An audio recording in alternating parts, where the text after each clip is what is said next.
This podcast is part of the SomeBuddies Network.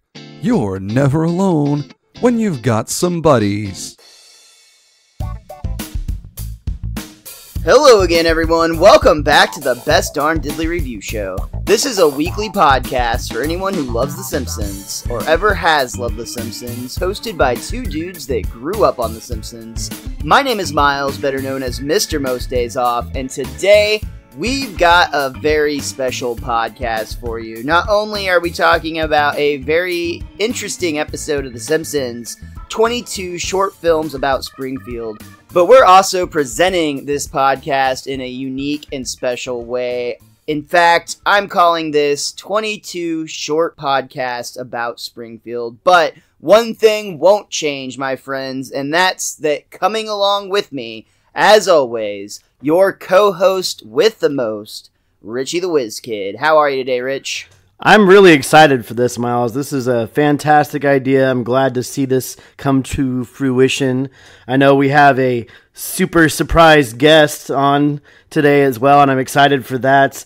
But I do want to ask, are there actually 22 short segments in this episode? Because in my entire life, I've been trying to count out 22, and I just can't. So I'm going to call this episode 22 or less podcasts about 22 short films about Springfield.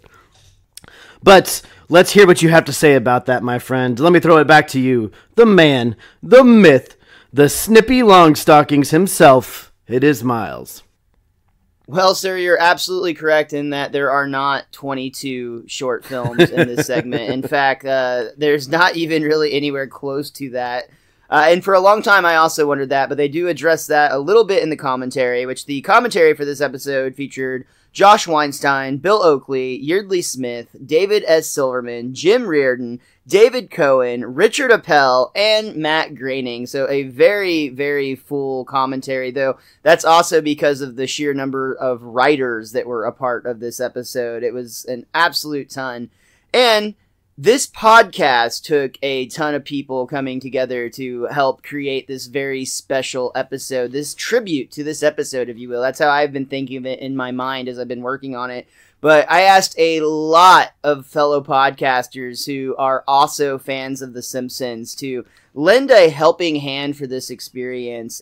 And just going to shout out everybody real quick. I'll definitely be plugging them more throughout the week. They're all great people. But we had a lot of help from both the SomeBuddies Podcast Network and some just independent podcasters out there. Like I said, everybody having the common thread that we all love The Simpsons. We'll start with the SomeBuddies. We had the Throwdown Thursday podcast, the Casual Sex with Crumb podcast.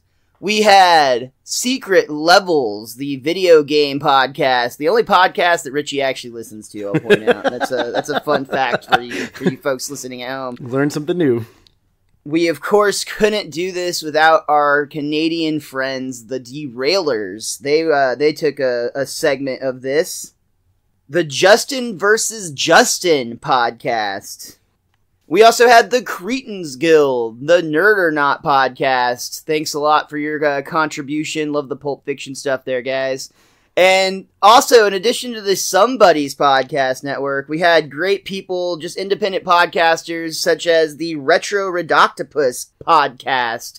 We also had the Unaired podcast, which is the one that I really enjoy. We had the Countdown podcast, all the way from Australia. A huge, huge gracias to our amigos over at the Nerds from the Crypt podcast. Love their part on this. Also really appreciate the Evil Geeks who helped us out. The Body Count podcast. Jessica, a podcasting goddess, appreciate your help with this. And not a podcaster, but a big, big thank you to our very special guest who came in to help me cover the steamed ham segment of this show. I'll let you wait till we get there before we move on. But thank you guys so much, all the podcasters who came and contributed for this very special podcast. Real quick, let's get some things out of the way. First of all, 22 short films about Springfield, originally aired on April 14th, 1996. This episode's title was inspired by 32 short films about Glenn Gould from 1993. This is also one of only 4 episodes up to this point that features the title card that actually says 22 short films about Springfield. And according to the commentary, this is actually only one of 4 episodes that Matt Groening himself contributed to writing on. So a very special and a very unique episode in general. The showrunners at the time, Josh Weinstein and Bill Oakley, have talked about their desire when they took over the show. We talked a lot this season so far about them wanting to take a focus not only on the family, but also the auxiliary characters in Springfield.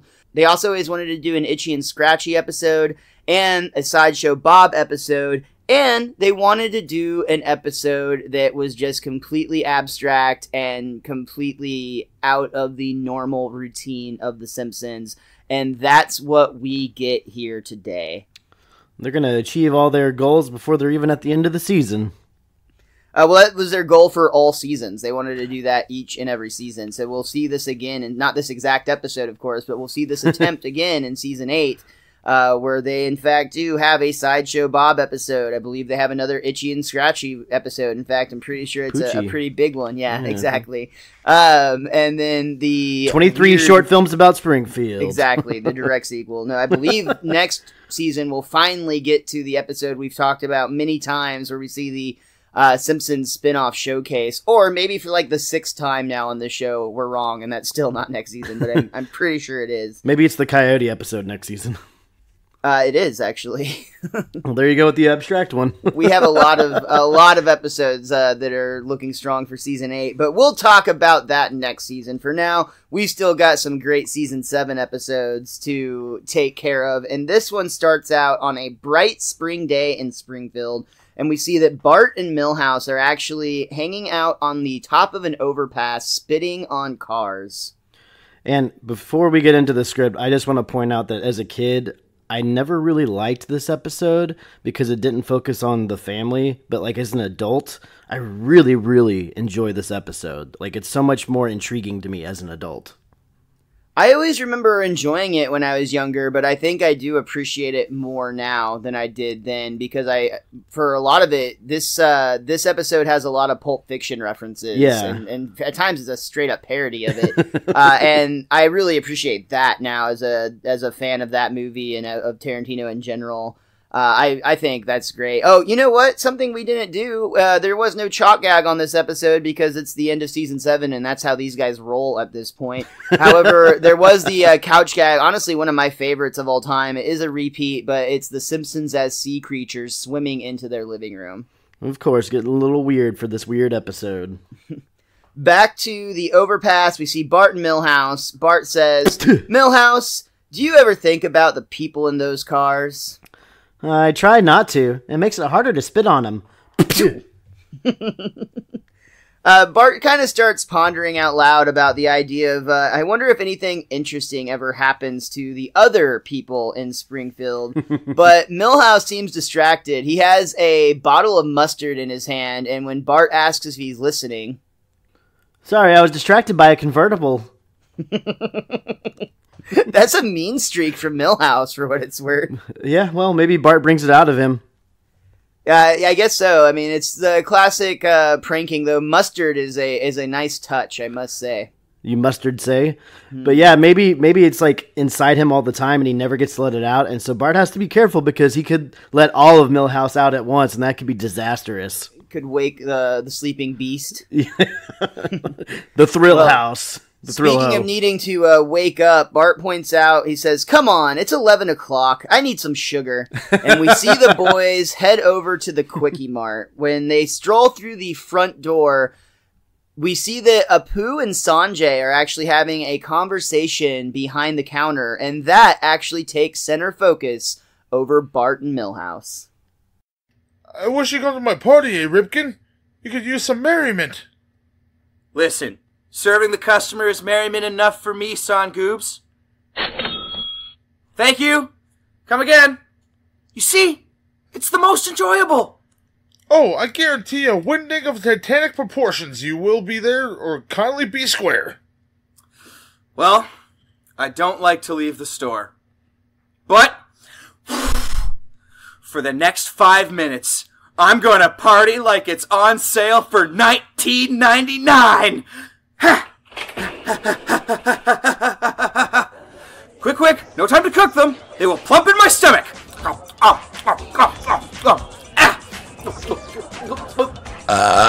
Oh, hello, beautiful. No ring, I see. So are you like a whore or something? Oh, I love this podcast. Let us boogie. It's the best darn diddly review show. Oh, that podcast gets me so hot. Let's get out of here. Oh, yeah. Don't worry. I'll tell everyone here that you were untouchable. Oh, Son Goobs. Never have I partied so hardy. Same time next year, eh? Yeah!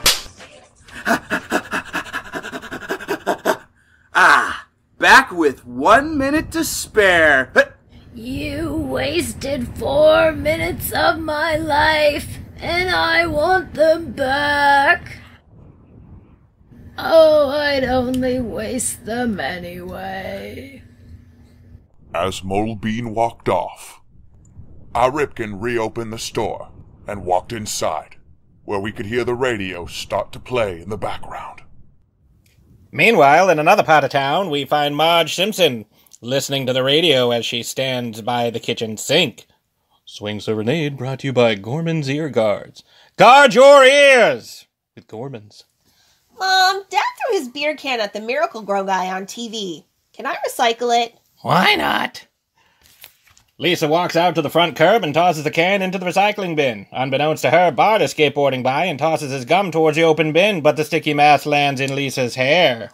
What? There's gum in my hair! Mom, someone threw gum in my hair! Are you sure? Maybe it's just shampoo. That washes right out. No, it's somebody's gross gum. Get it out! Ow! Oh, it's pulling out my hair! Wait, if I remember my Heloise, the trick to getting out gum is peanut butter. There. Now that gum should lift right out. Ow! Maybe it needs a little mayonnaise to get going. Okay, you go sit in the sun and let that melt in. Oh, why me? Oh, yuck, I smell like a sandwich. As Lisa sits in the yard, a lone bee buzzes by her head. She waves it off, but it soon returns with hundreds of other bees, all swarming Lisa's head. Wah! As she runs screaming around the yard, a single bee breaks ranks, and we see the bee's eye view of Springfield. It flies by Principal Skinner, a still skateboarding Bart, and Bumblebee Man.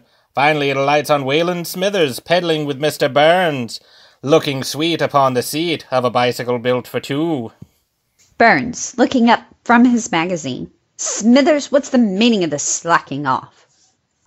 There's a bee in my eye, sir. And? I'm allergic. But we're running out of forward momentum. Smithers. Perhaps you could pedal for just a little while, sir? Quite impossible. I could try to bat him off if you like. Tries. Feebly. Smithers. Oh, really, the bee stings Smithers, who slumps over the handlebars. Burns. Holy cats, man, we're starting to wobble. Smithers, heavily slurred. Get me to a hospital. You have to pedal.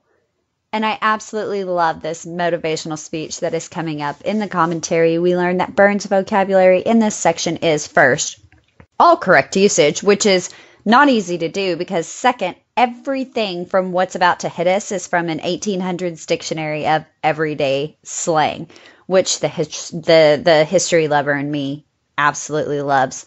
I think they said they worked on this for like a month, which I love the authenticity that goes into every Mr. Burns rant, whether it's Tuttle Sunday trousers or sandal-wearing goldfish tenders. And that's what I love about The Simpsons. To yet again borrow a phrase from the commentary on this episode, it's the humor of the boring. So, without further ado, a classic Mr. Burns rant. Oh, Tuttle Sunday trousers, fear not, I'll get you to the hospital. The only way I know how. Smithers, you infernal ninny, stick your left hoof on that flange. Now, Now, if you can get it through your bug-addled brain, jam that second metaphytic clodhopper of yours on the right doodad. Now, pump those scrawny chicken legs, you stuporous funker. And that wretched Shirkaday Smithers arrive at the hospital entrance, where the two men collapse in a heap. Two orderlies spring out the door with a stretcher. They pause to take stock of the situation, then take Burns onto the stretcher and into the hospital. Dr. Nick Riviera walks by. Holy smokes, you need booze. Dr. Nick throws some change to Smithers and walks inside the hospital and finds his way into a boardroom. Hi, everybody. Hi, Dr. Nick. Dr. Nick, this malpractice committee has received a few complaints about you. One of the 160 gravest charges, the most troubling, are performing major operations with a knife and fork from a seafood restaurant. But I cleaned them with my napkin. Misuse of cadavers? I got here early when I drove in the carpool lane. An orderly barges in and yells that there's a crazy man with a scalpel in the ER demanding to see a quack. It's up to Dr. Nick. The crazy man turns out to be Abe Simpson holding off the emergency room crowd. Hi, everybody. Now tell Dr. Nick where the trouble is. I'm edgy. I got ants in my pants. I'm discombobulated. Give me a calmative. Slow down, sir. You're going to give yourself skin failure. Okay. Now, the symptoms you describe point to bonus eruptus. It's a terrible disorder where the skeleton tries to leap out of the mouth and escape the body.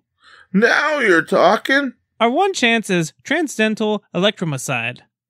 I'll need a golf cart motor with a 1,000 volt capacitor stat.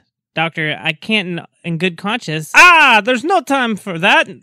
We'll have to improvise. Dr. Nick, we owe you an apology. Consider the charges dropped. All right. Free nose jobs for everybody. Aye, you first. Give me the Van Heffen. So Dr. Nick enthuses free nose jobs for everyone, starting with Jasper, who wants a Van Heflin. Dr. Nick leads Jasper off while Abe continues to receive transdermal electromycide. The treatment causes lights to flicker all over town, including the light at Moe's Tavern, where we pan out to see Moe and Barney. Now Moe comes up to Barney, who's enjoying one of his liquid beverages, and says, "Say, Barn, remember when I said I'd have to send you away to NASA to calculate your bar tab?" Barney's like, oh yeah, yeah, we all had a good laugh, Moe. Moe says, "Well, the results came back today." And he pulls out this massive printout, like this old dot matrix printout, the kind of which you wouldn't have seen, well, probably since around about the time that this episode of The Simpsons was made. It's around about the size of about 6 phone books. Moe picks up the first page and says, "Okay, you owe me $70 billion. Barney's like, huh? Moe says, "No, wait, sorry. That's for the Voyager spacecraft." Which, of course, a bit of a gag to NASA at the time. Then he says, "Your bill's actually $14 billion. Now, if you were to actually pay that off, there's a little statistic here for you. Barney would need to pay for 10 beers a day at $2 each for roughly 1.95 million years. Now, that's $2 each. A beer is obviously back in the times when this episode of The Simpsons aired as well. Barney reaches into his wallet, very upset by this, and says, "Well, all I got's $2,000. Moe's like, it's a start. Puts the money straight into the cash register, clearly feeling pretty good about himself when in bursts ne'er-do-well Snake, who says, "Ha! Freeze, dude. Move a muscle and I'll blow this wino's head off." And he's got a revolver pressed up against Barney's head. Moe takes approximately 0.5 of a second to throw himself to the floor, crawl away behind the bar to this little hidey hole / secret compartment which he crawls into, goes through the wall. Then we hear this extravagant series of sound effects conveying that he's going upstairs, through locked doors, locking himself inside a panic room, when this little slot opens in the back of the bar above a Duff Beer sign, and says, "I'm behind 3 inches of bulletproof glass. Do your worst." Snake's like, alright, leaps over the bar, grabs all the money out of the till, including the $2,000, while Moe protests in his little panic room box. "Hey, no, stay out of there. What no, hey, good God, no." Starts flashing the light in the best gag of this scene. Starts flashing the light on and off as if trying to attract attention or help or distract Snake. I'm not quite sure which. Snake, unperturbed by this, says, "Ho! Goodbye, student loan payments," which of course is a reference to how expensive your college degrees are over there in the States. And before you know it, he's outside the door and gone with his unearned monies. But it's time for one last gag, though, because Mo's still in his compartment, his panic room, says, as he's cursing Snake out, "Hey, get back here, you stinking! Oh, I wonder how much air is in here." And his eyes roll back in his head, and he collapses back on the floor. And that brings us to the end of our first act.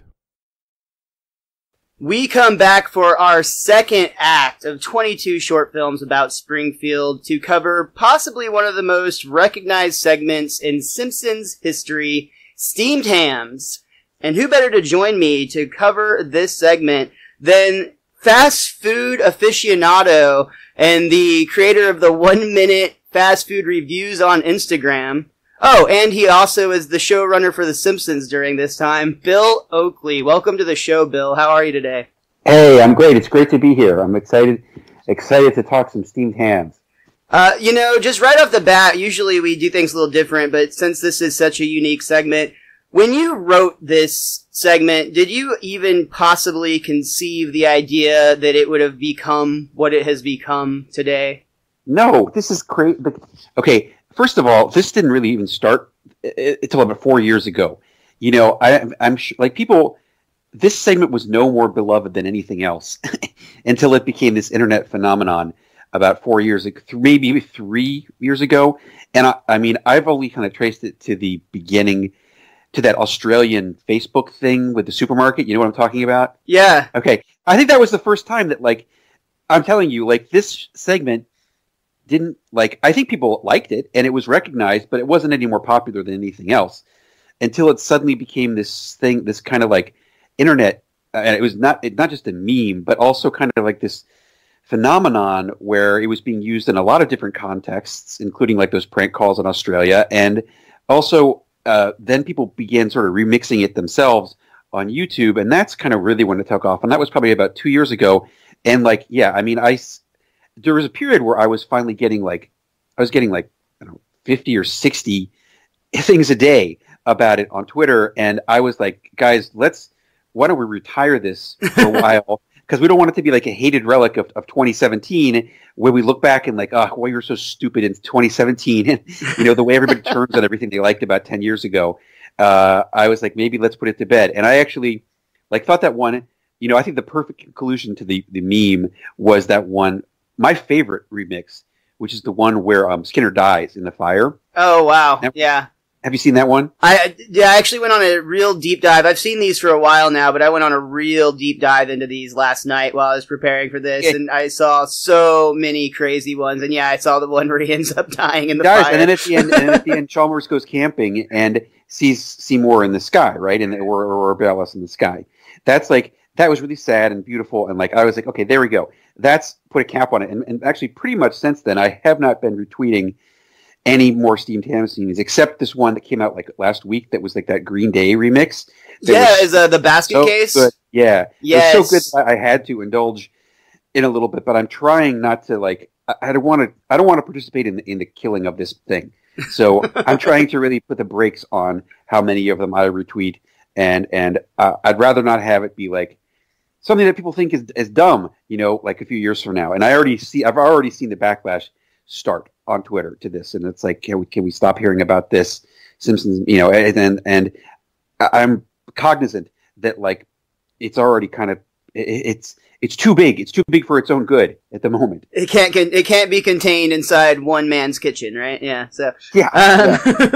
I think the words "but it's" have come to define this segment, because if you go online and type "steamed ham but it's anything," literally it'll come up it changes every time Skinner lies, or but it's backwards, or but they changed it so that Skinner's telling the truth.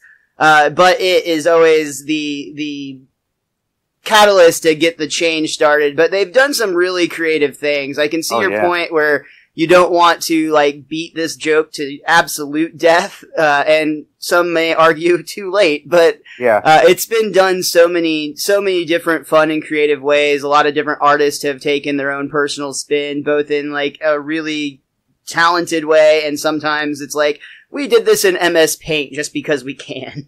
Right. Very cool. Well, since we are talking about The Simpsons in general, too, I do want to back up just a little bit. We always start with our guests asking about their earliest memories of The Simpsons, and one of the things that I really enjoy about watching your episodes, if you don't know, on Best Darn Diddly, we actually review each episode in chronological order. So what's really fascinating is kind of getting, as an adult, a show that I appreciated so much when I was younger. Now I'm kind of taking a glimpse behind the scenes and seeing how the different showrunners affect the series. And being that we're right in the middle of season 6, or I guess towards the end of season 6, you would say, which is the first year that you and Josh Weinstein had taken over. No, 7. It was 7. I'm sorry. Yeah, 7. Yeah, you were right. Thanks for correcting me. Season 7 and 8. I'm burned out on how many I've done in a row. Sorry. That was the tail end of Merkin. But seeing you guys take over, what was really interesting to me is that you were actually a fan of the show. You and Josh both, I believe, were fans of the show before you became writers for the show and showrunners for the show. And I think it's fascinating to see the touch. Like, you can almost sense the love you guys have for this project when you guys take over. And since you're a showrunner, can you tell me a little bit more about your earliest memory before you were actually working for the show? Well, I remember seeing on Tracy Ullman and not really liking it that much. Like, I don't know, I'm sure you've seen those shorts, but like, they were amusing, but like, they were not amusing enough to get me to watch an entire episode of Tracy Ullman, which was perfectly fine, but it wasn't my first choice at 9:30 Sunday night. So like, I saw that, and then I think everybody, and in fact, I've met people who were executives at Fox at the time as well. I don't think anybody expected this show to be successful, and in fact, I've heard from multiple people that in the meeting where they picked it up, it was a contractual obligation. Everybody thought it was going to be a disaster, and they were going to bury it, and the thing was going to be over after 13 episodes. So when it premiered, it became the biggest phenomenon of 1990. Everybody was totally freaked out, and like everybody, I loved it. I mean, the thing is, it's really, really hard for people who weren't like alive then to understand how different this was than everything else on TV. It was revolutionary. It was like kind of like the way Saturday Night Live was when it came on in 1975. And it was like, it just was so different that like the idea, I know this is going to be baffling to anybody under 30, but the idea of a boy who was sassy and said, "Eat my shorts, man," on a cartoon on primetime TV was outrageous. And it's totally, it's impossible. And so like the show, okay, because the only primetime cartoon up to that time that there was Wait Till Your Father Gets Home, which nobody remembers, but was really the Flintstones. And so like, this show had a real, I would say it was kind of it was cynical, sarcastic, smart take on the world that you were not seeing on TV. You were seeing it like on Letterman and Saturday Night Live and in National Lampoon magazine, but you were not seeing it on TV at that time, especially in a cartoon. And so it really was totally revolutionary. And I think every smart person was a fan of the show from the get-go. I mean, I think the problem was that there were a lot of snobs who were like, "I don't watch cartoons. Cartoons are for kids." Sure. And like that really didn't. I don't think that changed until 2005. Like all through the 90s, I was constantly encountering people who were like, who'd never seen The Simpsons, were saying cartoons are for kids. They didn't watch cartoons, and like it's shocking how much that has also changed. Yeah, I know that just from when I was 5 years old or really 4 years old when the show debuted in 1989, and I'm that group, that generation where this has always been a part of my life as far as I remember, and Bart Simpson was my absolute idol when I was, 7, 8, 9 years old, right. Which is probably the exact opposite reaction of like what people really wanted, of course, because that might have even like proven some of your people that were speaking out against the show, like, look at these youths that are following in this terrible example. But I think people don't understand that this was a smart cartoon for adults that I think that kids just kind of tuned into because of that same parents thinking, "Oh, it's a cartoon, it must be for kids. Let's plop them in front of the TV for half an hour." Yeah, it was really a major shift in people's mindset because everybody did assume that cartoons were for kids, exclusively for kids. And like the fact that the show, kind of like it kind of upended all those traditions. Like people just couldn't get over it, and like people were the Bart Simpson T-shirts were banned in many schools and stuff because he was considered such a bad role model, and it's just like I don't know. I mean, I do think that it probably contributed to the coarsening of society in some way, but like it wasn't the society was already on that track without the Simpsons. Yeah, I don't think that this was the catalyst by any means. You might have fueled the fire a little bit, but I think it's for the best all in all. And I think I will also say that I think unlike a number of things that have come along since then, The Simpsons had back then and still does have heart.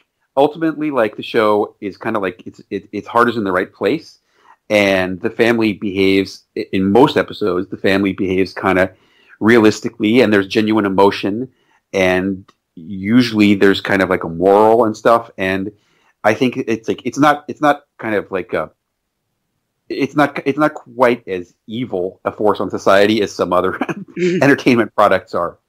Oh, I would definitely not say evil by any means. Maybe there's an evil switch and you're flipped to the good side, but it's definitely not all evil. Right. Just jumping forward a little bit, so you didn't actually like the show when you saw the shorts, and they're pretty crude, especially when you watch them by today's standards, but you became a fan early on when the show debuted. Everybody, as I said, I think every smart person, especially every kind of like, comedy writer type in their 20s, immediately knew this thing was amazing upon seeing the first episode, which was like right before Christmas 1989. And we watched every episode and everybody was talking about it constantly. And like, I mean, the internet was not around at that time, at least in any form that is recognizable. And so, I mean, it was just like, it was a water cooler show, as they'd said. Everybody was talking about it. We watched both Josh and I watched every episode, and everybody was always like, anytime you go to a party, people were like, "Hey, did you see The Simpsons last Sunday?" And people would. It was just like it was so brilliant and so unlike anything else on television that it was definitely kind of like appointment television for anybody who kind of like that, who liked smart, funny stuff. Very cool. So, jumping forward from there just a bit, you are a fan of the show at this point early on, like everyone in the world, because as you just pointed out, it's the talk of the office everywhere. Right. Do you remember the day that you got hired on The Simpsons, and can you tell me a little bit about that? I do. It was amazing. But it was actually a little bit of a slow process because we got a freelance assignment for The Simpsons. It was the first way that it happened. Like, Josh and I had written a spec script. A spec script is the coin of the realm in television, which you have to write a sample script of a show that you like for free, and then ideally you get an agent to send it around to people and to demonstrate your writing skill. So Josh and I had written an episode of Seinfeld, and this is back when Seinfeld had only been on for 4 episodes and was not really popular. And our agent got it into the hands of Mike Reese and Al Jean at The Simpsons, and only Al had ever even heard of Seinfeld, I believe, at that point. Mike hadn't even heard of it, but they liked the script, and they gave us a freelance assignment, which I remember was a thrill. There were 2 separate thrills. One was with Mike Reese calling and leaving a message on my answering machine saying that they wanted to offer us a script, which I still remember to this day, which was like a thrill, a thrill of a lifetime. Do you have that little 2-inch tape hanging out somewhere in a file folder somewhere? It was a digital answering machine, but at that point, so I do not. And I remember going in there, and I remember the pitch out of the episode, and it was Marge Gets a Job, and it was Conan's story. And actually, I remember they actually asked us to bring in a few stories of our own. We brought in 3 or 4 stories, which now I realize weren't all that good, but were okay. Mm-hmm. And so, but they were like, well, those are good, but let's do the one that we want to do because there's Marge one. And really, I think that the fact of the matter is that nobody wants to write Marge. It's always the new person, either the freelancer or the lowest person on the totem pole that has to write the Marge episodes, or at least back in that day, it was. And the guys who were like the guys who were like the absolute geniuses, like Vitti and George Meyer, get to write the Homer episodes, or the Bart episodes, and the new guys. So even when we were working there, we had to write Marge for the first couple episodes.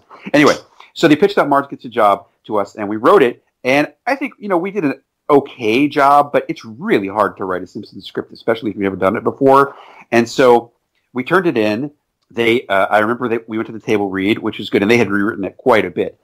And then we went off on our merry way. And I remember that, like, the fact that we had written a freelance Simpsons, this was all in like March 91. The fact that we had written a freelance Simpsons and we had this script was getting us a ton of meetings. And like, we were really like, this is going to be exciting. We're going to get a job in TV. And we had meetings at places like Cheers and stuff like that. And then we finally got hired to work on this show. It was a Diane English show called Love and War, which is kind of like a romance show that was really not our cup of tea, but it was a great offer. And she was a gem for hiring us. And right before we were just about to start to work, we called our agent and said, could you just please call those guys at The Simpsons and see if they would maybe hire us? And it turned out, just by coincidence, that Jake Hogan and Wally Wolodarski were just about to leave the show suddenly, and they had an opening. So they hired us. And I distinctly remember the day that we got that call. I think it was from our agent. And I remember Josh and I were like somewhere in Glendale or the Galleria, and I was like, this is the beginning of something awesome. And we were like, it was just thrilling. And I remember arriving at work and not knowing which end was up or what we were supposed to do or anything. And it was very intimidating because at that time it was all the original staff. The only person who had been hired besides them at that point was Conan and then us. And being tossed into the room with these guys was like a real fast education in like the absolute art of comedy writing. You know, we were ignorant as to what our job was going to be like. And you know, everybody was there, and it was real intimidating for the first 6 months. Well, it seems like you guys got really fast track because if I'm not mistaken, that was season 4 whenever you were hired on, yeah. And then I can't believe I said 6 earlier. I'm so sorry, but season 7, just a few seasons later, and you and Josh are now the showrunners of the show. Any insight onto how that progression occurred so quickly? Well, yeah, a couple things. Everybody left.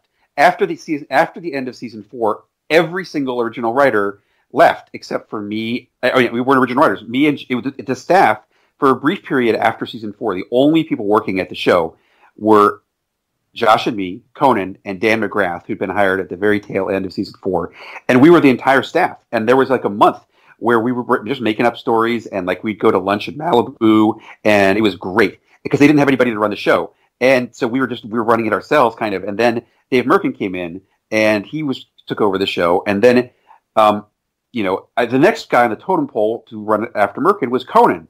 But Conan suddenly got hired to become a famous talk show host, vacating the slot.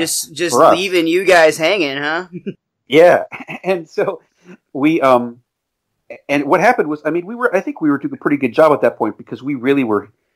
We'd always been Simpsons nerds. We'd spend our lunch hours watching the old episodes, and we really liked the show. And I think that like we wrote a pretty good number. I think fairly popular scripts in season 5 and 6, and I think it seemed like we were probably the logical choice. And Dave Merkin recommended us to take over when he left, and that the rest is history, I guess. Very cool. A couple of things just noted on that. First of all, I absolutely love during your guys' episodes the way you call back to so many details from the earlier episodes, and I think it's probably due to the fact, like you just said, you're self-described Simpsons nerds, and that's so cool that you're spending your time watching those episodes in your free time, and then you're taking that source material and making it your own and building on it and expanding those worlds. And I know I've read other interviews and heard you say in the past how you guys really had a focus on expanding not just the Simpsons family, but also like the auxiliary characters. And I don't know that there's any episode that has done that more than the one we're going to talk about today, which is the 22 short films about Springfield. And just what a crazy idea. I mean, if you look at this from just every other episode of The Simpsons, this doesn't even really fit, but at the same time, it's so perfect for the world of The Simpsons. I know from the commentary you talked a little bit about the idea that you guys just basically, as writers, pick some of your favorite characters and tried to write stories for them, but I'm sure there had to have been some zaniness that was going on while this was coming together. Is there anything that you want to specifically talk about this whole episode before we focused on steamed hams? Yeah. I have to say, this is the thing that informed our execution of this episode and other ones during season 8. We were pretty certain that the show was going to be over really soon. So why it doesn't matter in your mind? It's like, yeah, let's do whatever. exactly. It was one of the wrongest predictions of all time. But like that, the fact of the matter is, most TV shows did not go 7 or 8 seasons, or even 9 or 10. I think Cheers went 9 or 10, right? And like that's like those are the longest running shows in the history of television.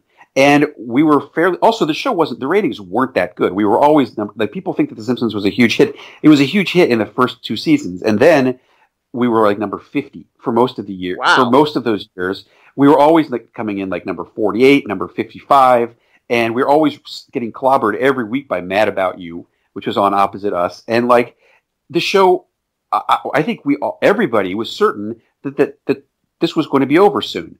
And so we were like, we want to have all the fun with this thing we can possibly have, because nobody was paying attention, since the network and the studio were not allowed to interfere. We just delivered a tape to them and they had to broadcast it. And Matt was off doing other stuff, and Jim Brooks was off directing his movies. So Josh and I were just running this thing with nobody supervising us, and we were like, we're going to have all the fun we ever wanted to have with this universe, because this thing's going to be over soon, and we're never going to get this opportunity again. So we were like, that's where these episodes came from. These ones like Frank Grimes and the Simpsons spin-off Showcase and 22 short films, because we were like, well, we can do it. Nobody's going to stop us. It seems like fun. Okay, so to answer your question, where did this come from? We always loved, the episode The Front, which is from season 4. Yeah, The Adventures of Ned Flanders, right? Yeah. The thing is, that came in so short. Mike and Al's episodes always came in short because they were super good at cutting them down. Like me and Josh, and they came in short, so they had to make that little thing, that Adventures of Ned Flanders, and we just thought that was the funniest thing in the world, because it was so corny, and it was like it was like Archie's gag bag, and Josh and I were like, we always wanted to do more of those, but our episodes always were coming in so long that not only was there no room for them, an extra minute or 2 out of the show to begin with, just to get it down to time. So we were like, the only way we're ever going to get to do our gag bag filled with Adventures of Ned Flanders is if we make a whole episode of it. And this was right around the time that Pulp Fiction had come out, and there were some other anthology movies that dealt with that. And I think the idea just occurred to me, and it might have been me and Josh together. I don't remember where it came from, but just like about, let's do a whole episode where the whole episode is just nothing but those. And we just kind of, as we did, we just started doing it. And we assigned Greg to take, to sort of supervise everything and shepherd it all together. And everybody got to pick their favorite characters. And I think there was some sort of mechanism where we had people put the names of the characters in a hat, and we drew them. And there was it's kind of like a fantasy draft. And I wanted to do Chalmers because he's always been my favorite character. And I don't think I even had a second choice one. I think I might have just insisted that I get Chalmers. Throwing that showrunner weight around. I see. Yeah. Exactly. But everybody else bid on their characters, and the people bid on, on Krusty and Ralph and so forth and so on. And we wrote far more segments. I think the original script was probably almost twice as long as the episode. There are many more segments that got written, and there's a few that got animated that you see on the DVD that didn't even make it to the cut. Anyway, so that's all the backstory you need. That's really cool. And I just think it's such a fun idea that you took this task and you made it work. I mean, weaving all these stories together, I'm sure, could not have been easy. And I actually think on the commentary for this one, you mentioned that there was even talk of a spin-off show because of this episode, Tales of Springfield. Was that ever anything more than just an idea in the office? Yes. In fact, it was a discussion. I think what year was this? It was like 2005 that Matt wanted to do it. Matt Groening and me and Josh had several meetings about it. We discussed that it was going to be about everything that was going on in The Simpsons, in the universe of The Simpsons, minus the family. So there'd be whole episodes about, or there'd be episodes about.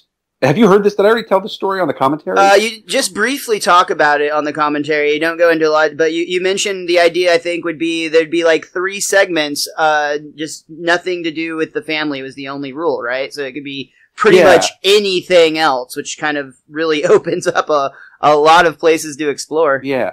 Oh, there also could be family stuff, but it would be like Little Homer. There'd be like an episode of Homer when he was 10, cool. And stuff like that. So there was, I remember that, and we had a whole bunch of ideas for this, and I think it might have even been Matt's idea. Anyway, so we took it, but Matt does not control The Simpsons, Brooks does. So he took the idea to Brooks. Brooks had never seen 22 short films. He showed Brooks 22 short films, and Brooks hated it.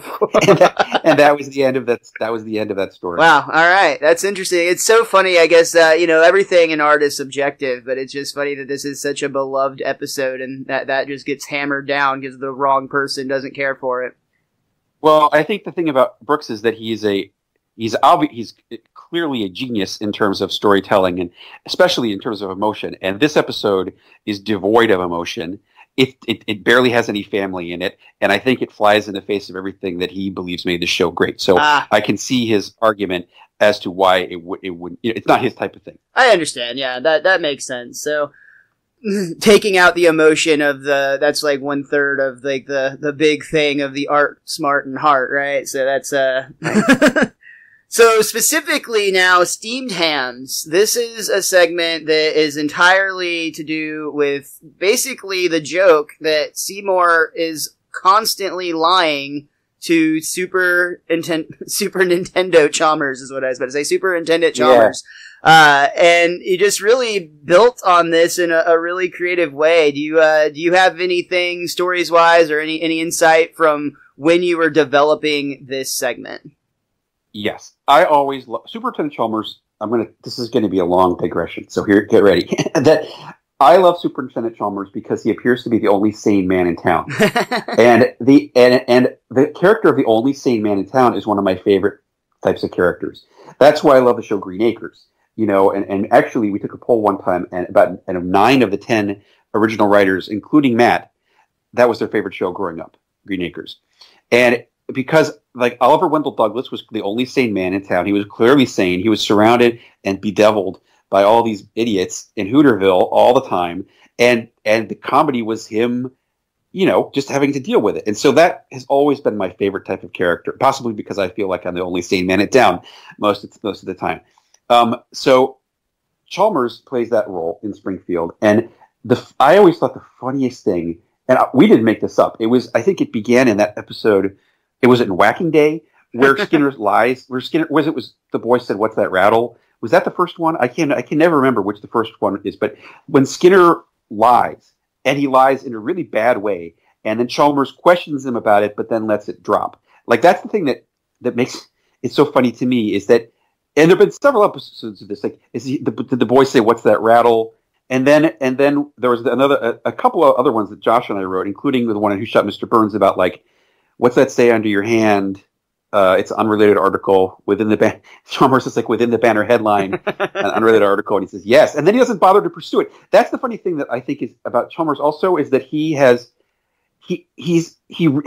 the questions that a reasonable person would ask to Skinner, who's making these preposterous lies, but he lets it drop. He never takes it past 1 or 2 questions, and then he just gives up, even though it's clear that he's being lied to. He just doesn't care enough to pursue it, and I think that's how he remains sane the world of Springfield. Yeah. He knows the guy's lying, but he just doesn't care enough to keep pushing it. And I think that's really funny. Anyway, so the whole point of me writing this was for me to get to write 1 million of those, as many as I could cram into 3 minutes of those interactions. Interactions where Skinner lies, tells a really obvious lie, Chalmers questions him a little bit, drops it. But in this case, Skinner keeps lying. I tried to construct a thing, some sort of format where it would just be the interaction, that type of interaction, over and over and over again, where Skinner would make a preposterous lie, Chalmers would question him, move along, another lie would come up, and it would just go on like that until the end. And that was kind of what I did. And basically, I took a really corny old premise of like the boss is coming over for dinner and the roast is ruined. I mean, that was in 1,000 sitcoms and movies, and I Love Lucy and from the 50s and 60s. So I was like, what's a really corny premise where I won't have to spend any time explaining the premise because everybody knows that format, and I can insert a lot of lies in it. And I think what happened was that I just started writing it, and it just kind of unfolded like this is what, but I wasn't sure it was funny at all. It's like this. It doesn't really have that many traditional jokes in it. This episode, this thing has very few what one would consider setup punchline jokes, It's way more to do with like the relationship and the tension between the characters than it is with your traditional like format. Exactly. And I remember not even being sure if it was funny at all. And I remember watching Greg read it and not laugh. And I was like, oh, well, I mean, what the fuck? I'm just going to force it in.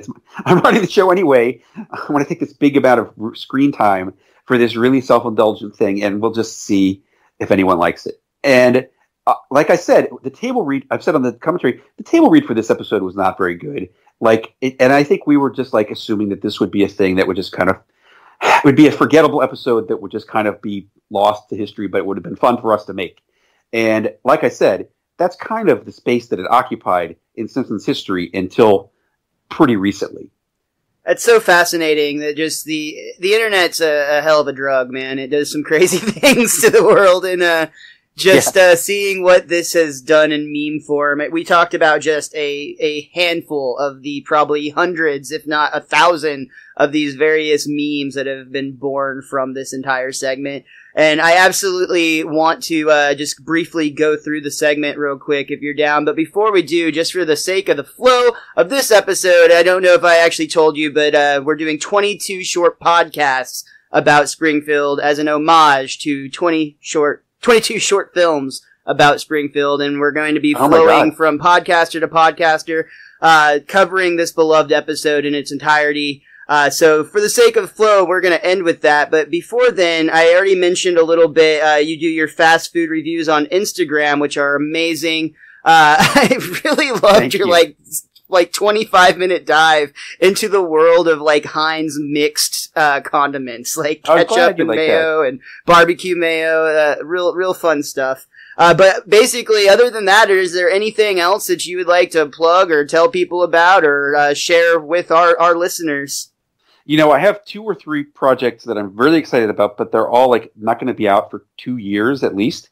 So it's not worth plugging them right now. I would say if you want to see one thing, if you want to see something that comes out within the next 2 years by me, just tune into my Instagram. There you go. Well, I'll just go ahead and set up now. You have a open invite to come back and do a traditional review with us, because this is an unusual format a little bit. We usually actually go through the script and kind of go through joke by joke on each bit of the Simpsons episodes. We try not to miss a beat. So if that's something you want to come back and do with us in the future, I'd love to have you back on, and we can do that. But for right now, sir, would you do me the honor of going through the steamed ham segment of the script in 22 short films about Springfield? Sure, it'd be my pleasure. Oh man, this is going to be a thrill. So really we just start, this, like I said, is coming back from the act break, and we see that Chalmers is actually ringing the doorbell at the Skinner home, where Skinner greets him and invites him in, where they are going to have an unforgettable luncheon. Unfortunately, though, almost immediately bad things occur. When Chalmers sits down, Skinner goes to the kitchen, and we immediately see smoke is billowing from the oven, essentially, and I believe the line there is, "Oh ye God, my roast is ruined!" Just really dramatic. I love that. Skinner immediately comes up with a plan as he peers out the window, that he can save this luncheon by pretending that he prepared burgers from Krusty Burger, though he's caught with his leg up on the window about to escape. We get a classic, "See more?"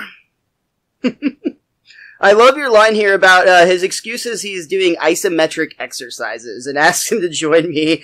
That's just got to be some experienced writer shit right there, I'm guessing. It sounds like something Skinner would say. Yeah, that's so great. Chalmers actually questions, "Why is there smoke coming out of your oven, Seymour?" That was, I mean, it's obvious why there's smoke coming out of this oven. I don't know. There's a lot of things in this episode that are a little strange, but that's the nature of it. Go ahead. No, that's great. Please jump in anytime. I love too. Yeah, it's obviously billowing smoke, but he completely accepts the answer of it. Oh, that's not smoke. It's steam from the steamed clams we're having. Steamed clams. You know, the crazy thing is that I didn't know that steamed clams was a real food until like a year or two ago. Like the only reason this segment exists is because I was like, what are two foods that kind of rhyme? And I was going through my head, like, you know, with a roast and turkey and things like that, and thinking like, you know, what could you change one or two letters of to get to to get to the fake food? And I didn't think steamed clams was a real thing, but since then I have seen it on menus and people have sent me things that it is a real thing. So anyway, that's a bit of trivia about that. That's fascinating, though. I mean, that's just a wild guess to come up with a real food, but hey, I guess it happens more often. I feel like The Simpsons has actually done that a few times, where they've laid out jokes, and you guys are like, yeah, we didn't know that was a thing at the time, so that's just funny. I guess if you write enough, that's bound to happen. Yeah. A little time goes by, and we see Skinner return with a platter of hamburgers that are clearly not steamed hams, which makes Chalmers' statement. Again, Chalmers is very much just the rational mind of this entire situation. I thought we were having steamed clams. Oh no, I said steamed hams. That's what I call hamburgers. I love this whole interaction. It's almost anti-humor to an extent, just because it's such a mundane conversation with these two just very bland talking gentlemen saying obscene not obscene, excuse me, just obscure things. Yeah, if there's no, like, that's the thing. It's like when you look at the script, if I hadn't been running the show, I don't think this would have gotten made, because I just had to force it onto the air against the the wise objections of people who were like saying there are no jokes in this thing. that when you look at the script and it's 5 pages of this really, really bland dialogue with no jokes, it is kind of like it boggles the mind that it was able that it appeared on The Simpsons. Do you remember specifically the table read for this? Just now, this just popped in my mind since we're talking about this, but like, was this one of those sequences that people didn't really get until it got to animation? Because I've heard that's happened at the table read. Yeah, I think so. I don't even remember. Okay, first of all, I should say the success of this thing is primarily due to the great acting of Harry Shearer and Hank Azaria. Sure. Who, doing these characters, and there's so much nuance to the performance of both of them. It's really staggering. And I don't think that Harry was even at this table read. Like, Harry missed so many table reads. I think it might have been Hank doing Chalmers and Dan Castellaneta filling in for Skinner. And like, every time they did that, every time that it wasn't the proper actor at the table read, it always decreased the laughs by 50% right off the bat. And this whole thing the table read of this was not very good. But this is one of those things where Josh and I were just like, we're doing it. I don't care that people didn't laugh at the table read. It's going on the show, period. That's great. I'm glad that you flexed that power, because without that move, we wouldn't have gotten what this has become, and it's blown up the internet. It's bigger than the porn industry. Yeah. So they move into this little back and forth. It's probably, even within this segment, has gotten its own, like, its life of its own, where basically Chalmers is questioning the regional dialect in which he started learning to say steamed hams. Skinner explains it's an upstate New York thing, and Chalmers is like, oh, really? Well, I'm from Utica, and I never heard anyone use the phrase steamed hams. It's really a coincidence, too, that he doesn't ask. This is the first time he's learned that Skinner apparently is from Albany, even though he's not, and that they're both from upstate New York. It's a little odd that he doesn't mention, like, you're from upstate. We're both from upstate New York. They're basically neighbors, yeah. The conversation doesn't take that turn, but it's also because, like, anyway, Chalmers doesn't pursue. That's the nature of Chalmers, is that it only takes it one or two questions past the point where the lie is told, and then he gives up, and that's clearly what happened there. And it always gets back. Even Skinner explains that, oh, of course not Utica. It's an Albany expression. And Chalmers always goes back to the classic, I see. And it's just so, like, the way it's delivered is just so deadpan. And like you said, it's almost like you can see the wheels inside this animated man's head, like, turning to the point where he's like, I know this jackass is lying, but do I care enough to pursue it? Well, that's what happens.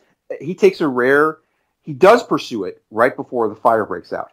He's like, and you call them steamed hams despite that they're obviously grilled. Like, that's actually him he actually is pursuing it past the point that he normally would have given up, I think. And that's like, that's what makes Skinner have to get up and and deal with the fire. Right, yeah, you're absolutely right. So right in this next sequence, he even points it out. He opens the bun and points out the grill marks on the patty. And that's when Skinner just excuses himself. He finds a reason to leave. And when we open the door, we actually see just a glimpse that the fire is now getting well out of control. So Skinner tries to end things early with a big, "Oh, well, that was wonderful. Good time was had by all. I'm pooped." Just like trying to get him out of the house. But that's, of course, Chalmers starts to agree, but immediately notices the fire, of course, and good Lord, what is happening in there? Yeah. Aurora Borealis. I mean, it's weird that now the Aurora Borealis has become so... The Aurora Borealis is a magnificent natural phenomenon that really doesn't deserve to be linked up with this silly cartoon segment. But right now, like, every time there's an Aurora Borealis, there's like people are talking about steamed hams, and I'm like, guys, it's really far more majestic. It really doesn't deserve to be linked up with this corny cartoon segment. You know, take it for what it's worth. But if you Google Aurora Borealis, this is definitely Simpsons is coming up page 1, no question. Absolutely. And this is probably, of all of the lines, the most iconic. Chalmers says, "Aurora Borealis, at this time of year, at this time of day, in this part of the country, localized entirely within your kitchen." Yep. And this, I think, is like the point where there's almost a little bit of, like, is Chalmers actually believing Skinner here for just a brief moment, or is this a complete call of his bluff when he's like, "May I see it?" Because he seems genuinely intrigued. I think what Chalmers is thinking at that moment is, this is clearly a lie, but this man is insane. Something has gone wrong with this man's mind. And so he's like, "May I see it?" Like, this is really one of the few times where he's calling Seymour's bluff. And that's why Seymour has to say no, which normally he probably wouldn't do. That's an interesting take. That makes as much sense. That he's like, almost like, I just want to see the depths of the insanity, not that I actually believe the man. That makes sense. It's kind of like are you serious? I think, like, sure. Can you possibly? I don't think he doesn't really believe the Aurora Borealis is in Seymour's kitchen, but he knows that there's something in there, and he thinks that Seymour's lying. But Seymour finally has to say no, rather than make up another lie, which is what would normally happen. I think he finally just has to put his foot down and say no. Skinner's just at the end of his rope here, and yeah, with absolutely no other explanation or reasoning, just a simple, no. And the next thing we see is Skinner is actually physically escorting Chalmers out. He has his, like, arm on his shoulder, taking him to the front of the house, telling him that it's I want to take a brief diversion for a second. Oh, please. Everybody has got to Google this Philadelphia cream cheese dips ad that took all these. Do you know what I'm talking about? No, I have not seen this. Philadelphia cream cheese recently introduced these dips where you can dip your cracker into cream cheese that's jalapeno flavored or whatnot, right? And they have a commercial that has these lines in it. And I don't know. I mean, I really am skeptical that the people who wrote this commercial weren't trying to reference steamed hams, because the couple is eating this dip at the home of their hosts, and the hosts claim it's an old family recipe, and the people eating the crackers say, "May I see it?" And they say no, and it's like, oh really? That really did not come from steamed hams. Anyway, if you want to get a charge, if you like steamed hams that much, Google that ad on YouTube and you will see it and wonder why they didn't send me any money for it. Here's the twist. It doesn't actually exist. That's just one of the many, many steamed hams memes that are available out there. But the segment does end when Skinner takes Chalmers out and wishes him farewell, as we see Agnes Skinner is actually stuck on the second floor with the house now fully ablaze, like visibly on fire. And it's almost, gets pretty dark here, almost a little, you got that little David Merkin dark edge to it when Agnes is screaming, "Help! Help!" Yeah, I mean, well, he says no, mother, it's just the Northern Lights. Yeah, but then he does run back in to help her. Fair. You know, rather than let her burn to death. So I do think that, you know, he he went to extraordinary lengths to cover up his duplicity, to the point that he almost killed his own mother, but obviously he saved her. Chalmers also comes around here to say, well, Seymour, you're an odd fellow, but I must say, you steam a good ham. Yeah, I think Greg put that in. I do not believe that was in the first draft, but I like it. Nice little touch. And that's actually where we see the fire truck, the Springfield Fire Department. Rushing to save Skinner's house, but along the way it passes Homer out shopping with Maggie. As the fire truck whizzes by, I should point out that Springfield Volunteer Fire Department hires men with only the highest caliber porn mustaches. Seriously, John Holmes would be proud. As the fire engine rushes past Homer, we realize that Homer is carrying Maggie, a bundle of groceries, and is holding Santa's little helper's leash. He notices a disturbing news story in the Springfield Shopper kiosk. The headline reads something along the lines of Senator imposes a donut tax. This is done by Senator Helms, a Republican from North Carolina. They're taxing everything, even delicious food items. Juggling the baby, the groceries, and the dog, Homer pays for and gets his copy of the paper. Should point out, he paid with a quarter. I am old enough to remember when newspapers actually cost a quarter, but that is a conversation for another time. In his haste, Homer realizes his mission wasn't entirely successful. Somehow Maggie got locked in the kiosk. He fishes in his pockets for another quarter, but the coins are all stretched out because of his stop at the railroad tracks. Back when I was a kid, when we wore an onion on our hip, the style at the time was actually letting a train squish a penny, not a quarter. I am clearly a smarter investor than Homer is. That said, all of Homer's quarters are no good, and he cannot fish his baby out. Homer attempts to console Maggie, saying he'll be right back, and attempts to run away. Unfortunately, this causes Maggie great discomfort, and Homer rushes back. He attempts to squeeze her through the weird opening, and in turn just rips off her onesie and leaves a very naked baby in a newspaper merchandising machine. Maggie giggles, turns over, and the subheadline reads, "Deadbeat Dad, Beat Dead." Homer becomes frantic at this point in time, and in his haste, he looks at Santa's little helper and says, "You, the dog, go get help, boy." And he proceeds to take out canned aerosol cheese, which I have never seen before, or since The Simpsons.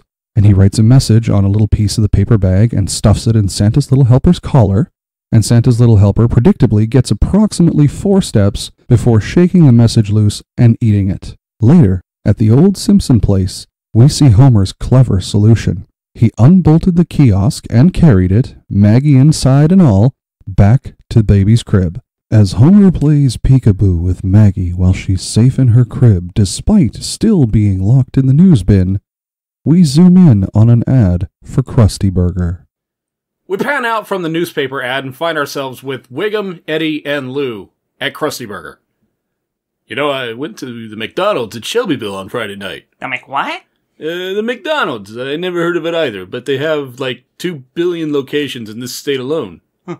Must have sprung up overnight. You know, the funniest thing, though, it's the little differences. Example. Well, at McDonald's, you can get a Krusty Burger with cheese, right? But they don't call it a Krusty Burger with cheese. Get out. Well, what do they call it? Quarter pounder with cheese. Quarter pounder sounds like a lot like a... It does. movie. It sounds very familiar. Yeah, it's almost kind of... it's from a particular director whose hallmark is this sort of like long, drawn-out conversation. Ooh. Martin Scorsese? No.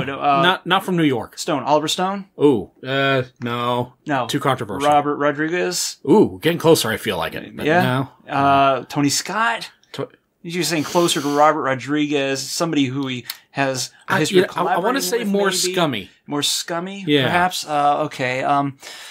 I'm trying to friggin' Tarantino? Tarantino, that's it. Tarantino. Okay, yeah, that's it. All right. Oh, God. Yeah, what was that one movie he did that was it reminds me of this movie. I don't know of this segment. There's Is it Kill Bill? There was no. I don't think it was Kill Bill, but I've only watched like 30 minutes of that. Reservoir Dogs. Reservoir Dogs. It sounds it could be, but I think this is going for something a bit more specific. Maybe Hateful Eight. Not so much. Not so much. Cut that in half. How about 4 Rooms? 4 Rooms. Nice shout out. Yeah. No, that doesn't sound like it could be. All right, I'm thinking about the late 90s era, mid 90s Jackie Brown. Ooh. Yeah. Did he do Garbage Pail Kids? Garbage Pail Kids? No, I don't think so. It's kind of above his pay grade. This is going to drive me nuts. Yeah. What the hell was it? I got it. What? Spy Kids. Spy Kids. Ooh. I think you're... No, wrong director. I'm sorry. Shit. Oh, yeah, that was Rodriguez again. Rodriguez, right. We have to remember, this guy is the dude that looks like his neck is blowing a smug piece of bubblegum.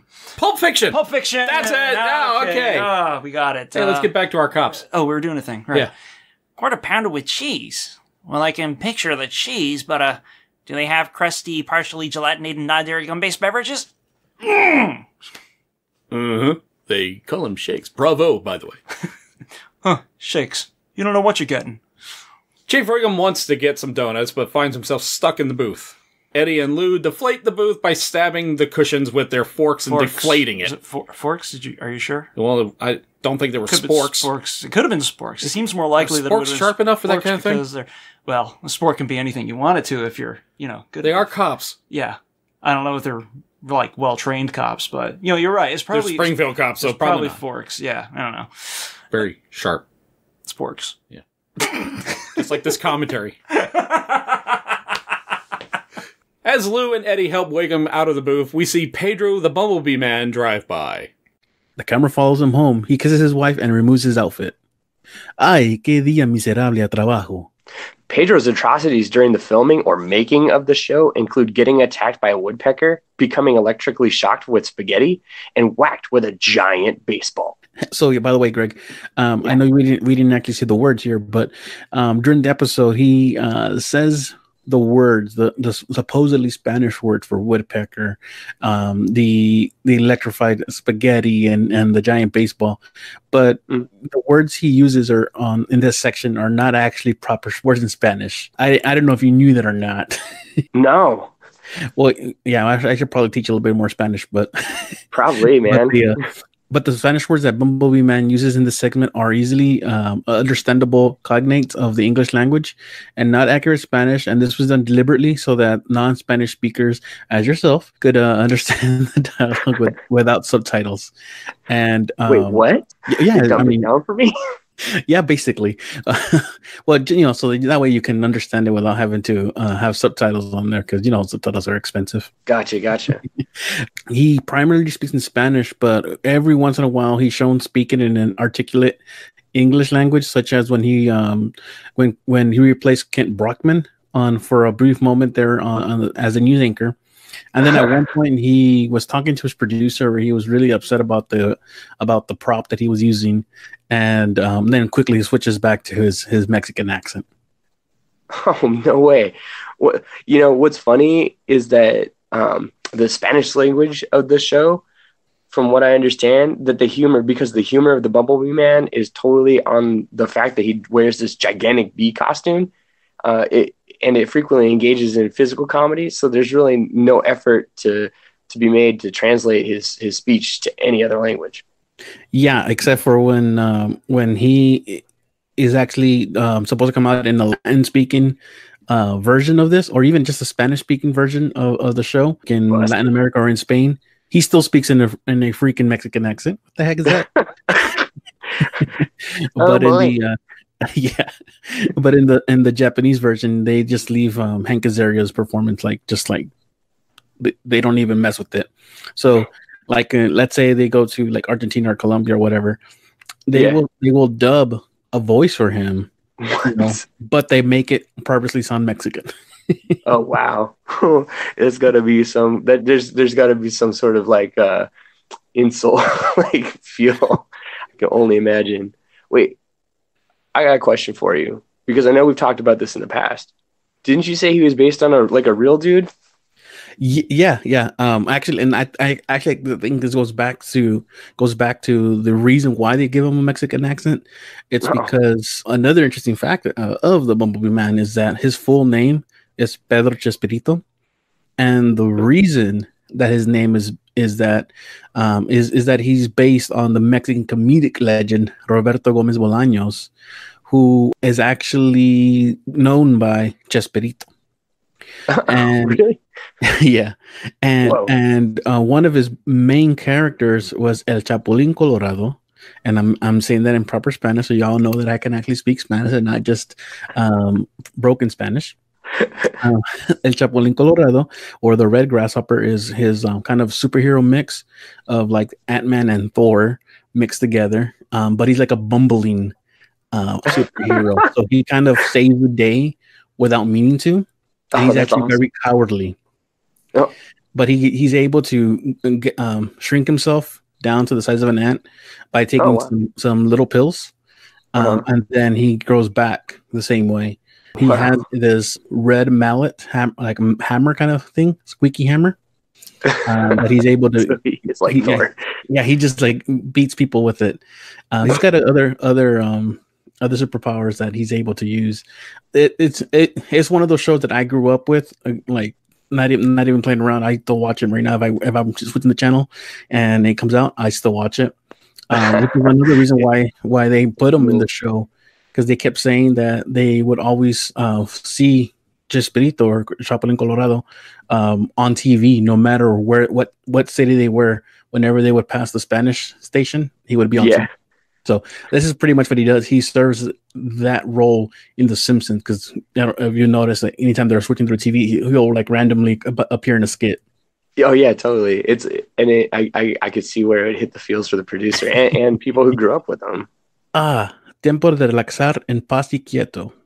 Opens a cabinet full of oranges which wallop his head. Ay, naranjas en la cabeza. Flails about his home until he finds himself stuck on a chandelier. Ay, un candelabro precarosa. The chandelier is pulled free from the ceiling, bringing the ceiling down with it. Bumblebee Man's wife, Emma, walking down and seeing the disaster. Ay, mira qué cosa tan terrible. Yo no puedo entender algo como esto. No puedo vivir con un hombre tan irresponsable. No. Emma walks off, handing Pedro a divorce paper. Which, if you notice, it says El Divorcio. Ay, ¿dónde está mi tequila? He says as the rest of the house crumbles. Snake drives by the crumbling house, and we see encounters Wiggum at the crosswalk. I got donuts. Hey, I know you.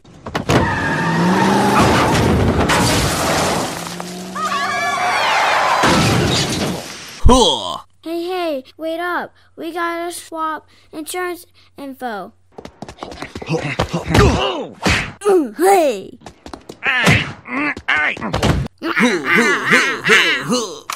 Hold it right there. Looks like the spider caught himself a couple of flies. As Herman gets the drop on Snake and Wiggum, the camera pans outside to the box of donuts Wiggum dropped while chasing Snake. One of the donuts rolls out of the box and into the sewers. A camera tracks it down to Evergreen Terrace, where the Reverend Lovejoy is walking his sheepdog. He stops in front of Ned Flanders' house. "Come on, boy. This is the spot right here. That's a good boy. Do your dirty, sinful business." "Well, howdy, Reverend Lovejoy. Nice to see you there on my lawn with your dog." Oh, bad dog. Look at that, right on Ned's lawn. How could you do such a thing? Good boy, don't stop now. Bad dog, I condemn you to hell. Well, better get the old snow shovel back from Homer, eh? Good boy, don't stop the music. Revenge is a dish best served, hot. Ned walks by the Simpsons' kitchen window, where Marge is squeezing a grapefruit on Lisa's hair. Hey, Marge Simpson! Still making juice the old-fashioned way? Actually, Marge is squeezing it on Lisa's hair.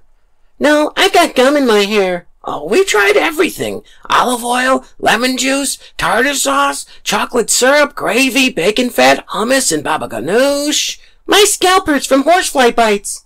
Why don't you freeze it with an ice cube and hit it in the head with a hammer? Works with me when I get bubble gum in the old push broom. Later, Ned bangs away on Lisa's hair and on the kitchen table. Unfortunately, all this dust is flattened the gum out, mashing more hair into the gum. Everyone in town seems to want to take a bash at solving this precarious problem, including Groundskeeper Willie, Lionel Hutz, and the capital city Goofball. Yar! Have ye tried a Baltic squid? They could suck the rivets out of a submarine! Yar! That brings us to the end of our second act.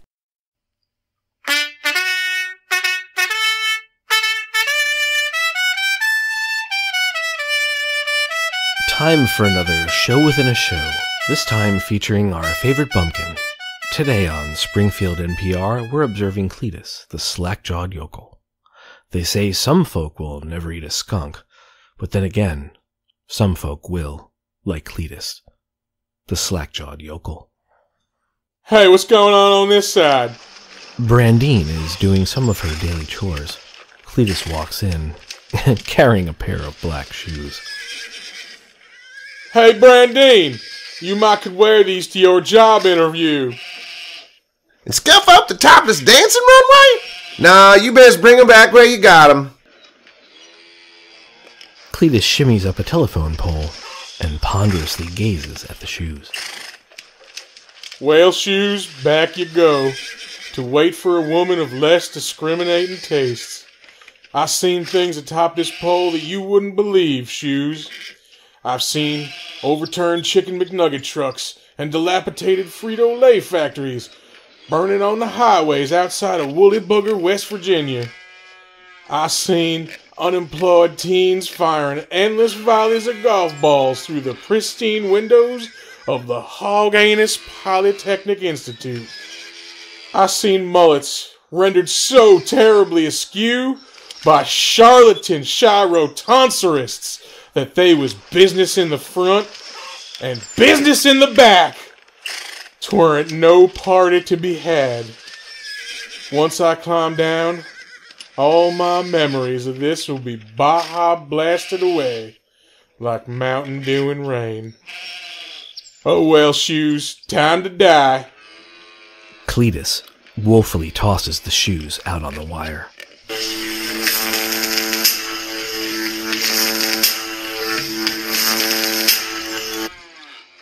They say some folk will never lose a toe, but then again, some folk will, like Cletus, the slack-jawed yokel. Hey, you know what? I could call my mama while I'm up here. Hey, Ma! Get off the dang roof!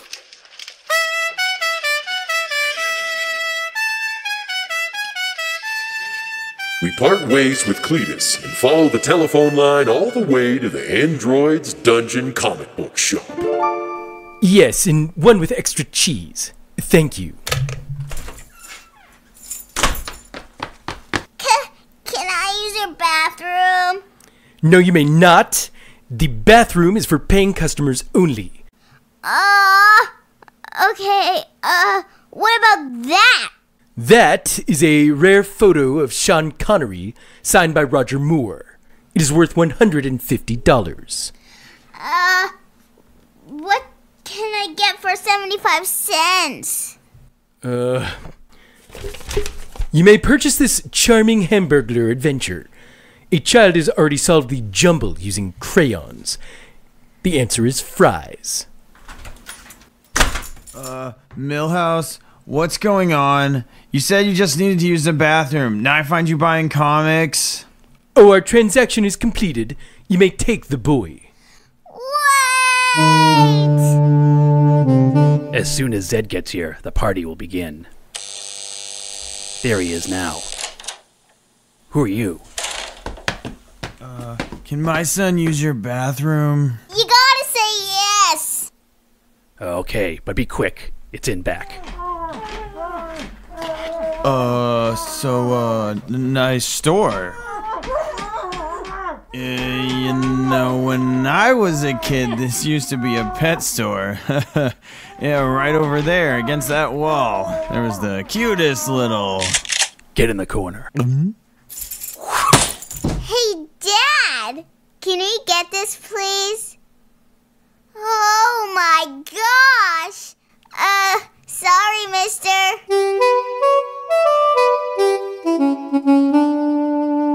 Want me to cut up the gum or just style it? Cut it off, but be careful. Don't worry, sweetheart. I know how important hair is to a little girl. You keep screaming, there's gonna be a little bald girl with no lollipop. I love it! I finally look like a real person! Thanks! Mwah! Lisa's confidence is quickly shattered as she steps outside the barbershop and is immediately greeted by Nelson and his signature, "Ha ha!" In the commentary track for this episode, they point out that Nelson's signature "ha ha" was prominently featured during Season 7, and that there were several variations of the "ha ha," and at one point, they wanted to get him to say, "ham ham," but clearly that did not work out. Lisa frowns and places her hat back on her head. Mrs. Glick walks by, trips on the curb, and falls headfirst into a trash can. Nelson retorts with a "ha ha." Afterwards, an extremely tall man, who is known as the Extremely Tall Man, drives by, very scrunched up in a VW Beetle. As he drives by, Nelson, with his signature laugh, chuckles, "Ha ha." The man's car screeches to a halt. He gets out, chases after Nelson. Nelson rounds a corner. The tall man rounds the corner. And that's where we see Lisa standing, very sad, points to an open manhole cover and says, "He's down there." The tall man, named Wadlow, picks up Nelson from the sewer with one hand, as though he was palming a basketball. "Do you find something comical about my appearance when I'm driving my automobile?" "Yeah?" "Everyone needs to drive a vehicle, even the very tall. This was the largest auto that I could afford. Am I therefore to be made the subject of fun?" "I guess so." The tall man, Wadlow, is not very appreciative of this response, and decides that he's going to humiliate Nelson. He pantses Nelson and tells him to start walking down the street, paraded in front of a crowd of people, as the tall man, in his car, drives behind him and honks his horn, alerting everyone of Nelson's presence. "Hey everybody, look at this! It's that boy who laughs at everyone! Let's laugh at him!" The crowd responds with the signature, "Ha ha!" Nelson's walk of shame becomes even worse as ketchup and mustard start to rain down on him from the bridge above. Squirt. And we pan up and see that we come full circle back to the overpass this episode began on, and Bart and Milhouse are responsible for the ketchup and mustard raining down from above. Wow. I guess you're right. Interesting stuff does happen to people in Springfield. Everyone in town's got their story to tell. There's just not enough time to hear them all. And then, almost as if, he heard this as a cue, Professor Frink comes running in, gasping out of breath. Sorry I'm late. Well, there was trouble at the lab. With the running and the exploding and the crying. One of the monkeys stole the glasses off my head. Oh no, wait, please no. And right again on cue, the credits actually cut Frink off, and we get a black screen come down and the Simpsons credits roll. And that brings us to the end of 22 short podcasts about Springfield, covering the episode 22 short films about Springfield. And what a ride this one has been.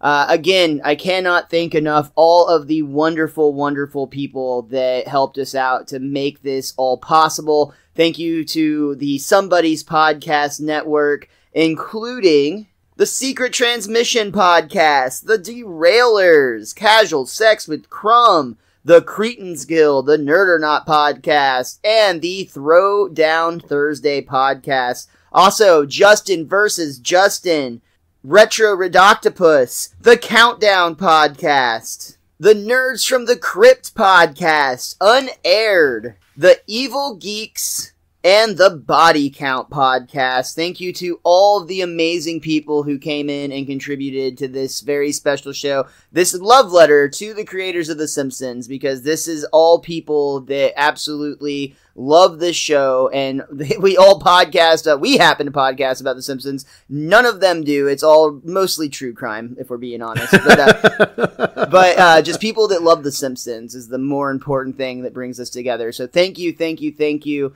And big thank you to Bill Oakley. Oh my God. I cannot believe that we are able to have another Simpsons showrunner on the show. Honestly, like, people ask me all the time, how do you book these guests? And the truth is, I have no idea. I just get lucky. Like, I reach out and people say yes, and the world is this amazing place. But thank you so much, Bill. It was such a pleasure to talk to you, and we truly can't wait to have you on down the road in season 8 to come back for an actual review episode with something more traditional to our style. But Richie, is there anything else that you or that book of yours want to say about 22 short films about Springfield before we call it a day? Well, you said this at the top of the episode, that there were 3 other episodes that had a title card on it.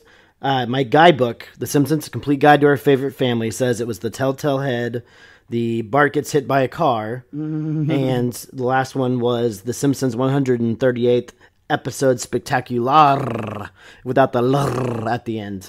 So I just wanted to point those out. I love, like you said as well, all the Pulp Fiction references, and I love that we got to do something different. And obviously we had other guests on when we did our 100th episode, and I know it's a strain on you editing all this together and keeping everybody getting everything in. So, like, great job on this, Miles. This is your baby, your idea from the beginning, and I absolutely loved it.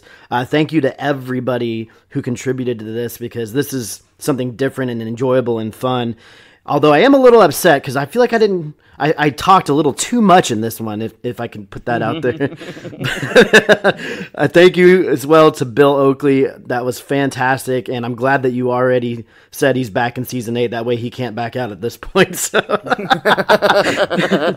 Contractually obligated. No, this has been absolutely a labor of love. I came up with this idea like 8 weeks ago as we're recording this, and this episode won't be out for another 2 weeks, and just been literally working on it that entire time. But I think that's appropriate, because as they describe on the commentary, this episode very much turned into a labor of love.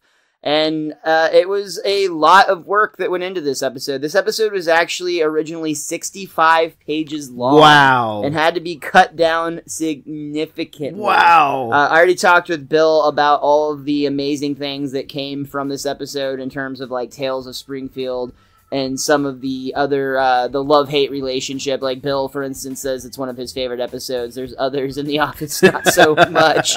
But either way, you can tell that there was a passion that was put into this episode, just like I very much hope that you can tell that there is a lot of passion put into this podcast commemorating this amazing, amazing episode. As always, we can't thank you enough for downloading and listening and sharing this podcast with everyone that you know, and doing all those other great podcast things, like interacting with us on Twitter. You can find Richie at @thewiz_23. You can find me at Mr. Most Days Off, not only on Twitter, but everywhere else online. And follow our show at Best Darn Diddly. That's DIDDLY. That works all over social media. More importantly, make sure you come back again next week, when we are going to be talking about the very solid episode, Raging Abe Simpson and his grumbling grandson in The Curse of the Flying, or is it Fighting, Hellfish. And even though that's a mouthful, make sure you bring us a Royale with cheese. It's like you don't even know what you're getting. But until next time, be cromulent to each other. I have a funny story, if you'll listen. I even wrote theme music. Here, listen. Ahem. Hi. Hi. Hi. Professor Frink, he'll make you laugh, he'll make you think, he likes to run, and then the thing with the, person. Oh boy, that Miles is going to pay.